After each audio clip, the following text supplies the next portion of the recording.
राधे राधे दोस्तों एक बार फिर से मेरे चैनल में आपका हार्दिक अभिनंदन है।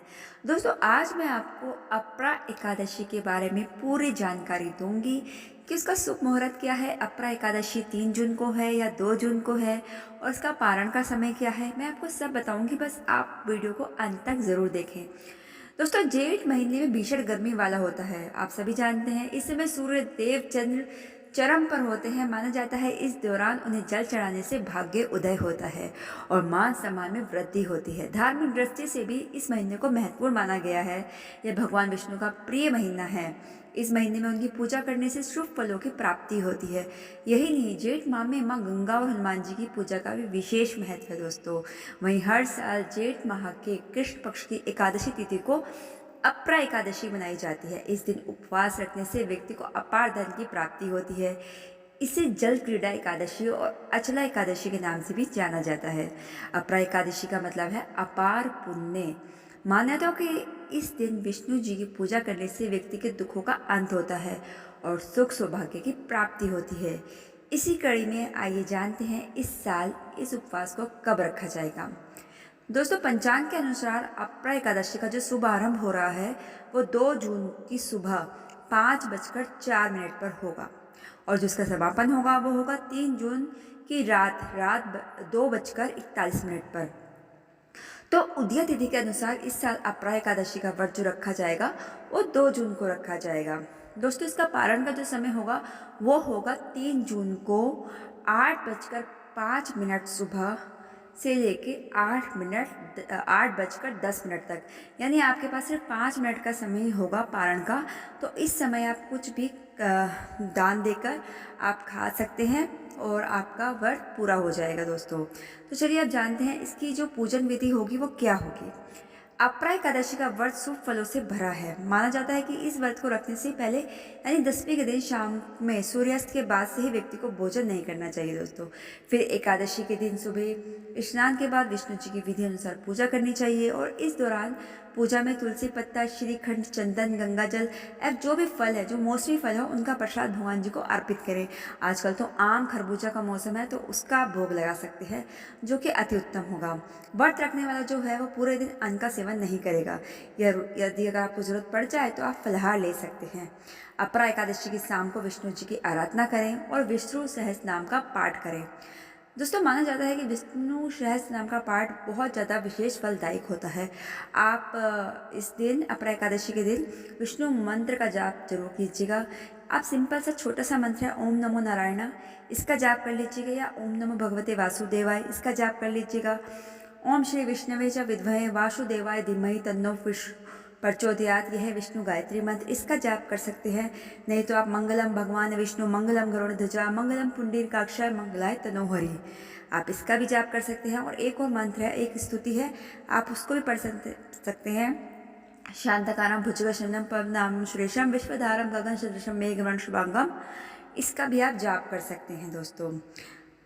अब चलिए आइए मैं बताती हूँ आपको अपरा एकादशी का महत्व क्या है। दोस्तों धार्मिक ग्रंथों तथा ब्रह्म पुराण में अपरा एकादशी का बहुत महत्व बताया गया है। ऐसी भी मान्यता है कि जम्मू कश्मीर, पंजाब और हरियाणा में इसे भद्रकाली एकादशी तथा उड़ीसा में इसे जल क्रीड़ा एकादशी के रूप में मनाया जाता है और पूरे देश में अन्य स्थानों पर वह अपरा एकादशी के नाम से मनाया जाता है। आप लोग भी इसको अपरा एकादशी के नाम से जानते होंगे। इस एकादशी में अपार शब्द का हिंदी में अर्थ असीमित कहा गया है, अतः इस व्रत को करने से व्यक्ति को असीमित या अपार धन की प्राप्ति होती है। इसी कारण से इस एकादशी को अपरा एकादशी कहा जाता है। साथ ही इसका एक और अर्थ व्रतधारी को असीमित लाभ होना भी माना जाता है दोस्तों।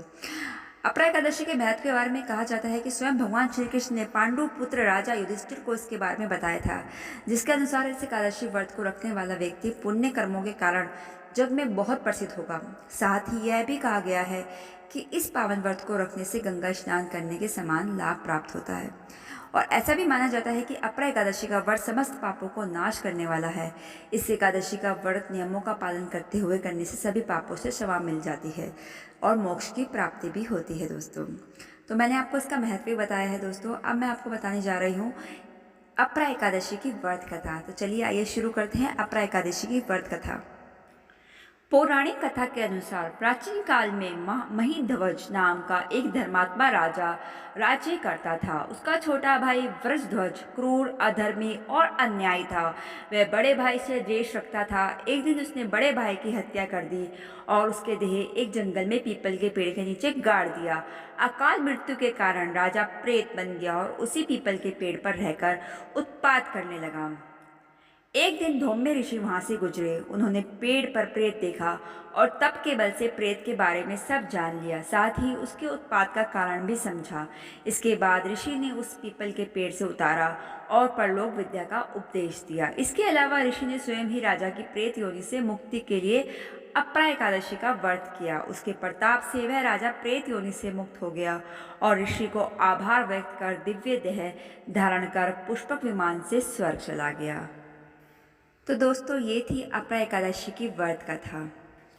दोस्तों, अब मैं अपरा एकादशी व्रत के दिन कुछ उपाय हैं जिसको करके आप अपने जीवन में खुशियां ला सकते हैं, तो मैं आपको वो उपाय भी बता देती हूँ। अपरा एकादशी व्रत के दिन घर के ईशान कोण में एक दीपक अवश्य जलाना चाहिए। ऐसा करने से श्री हरि और माँ लक्ष्मी प्रसन्न होती हैं और सुख समृद्धि का आशीर्वाद प्रदान करती हैं।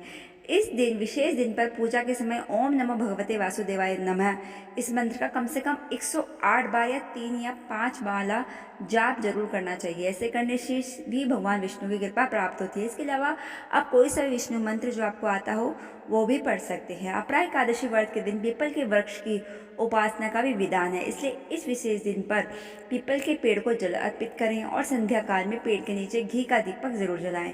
ऐसा करने से भी आपको लाभ प्राप्त होगा और जीवन में सुख समृद्धि आएगी। इस वर्ष एक अपरा एकादशी व्रत रविवार के दिन है, इसलिए भगवान विष्णु और माता लक्ष्मी के साथ साथ सूर्य देव की भी उपासना करें और सुबह के समय सूर्य देव को जल जरूर प्रदान करें। इससे कई प्रकार की समस्याएं दूर होगी और सुख समृद्धि की प्राप्ति होगी। तो दोस्तों, मैंने आपको अपरा एकादशी के बारे में पूरी जानकारी दे दी।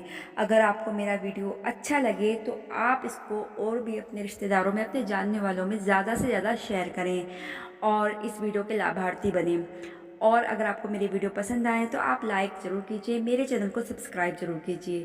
Thanks for watching. Radhe Radhe.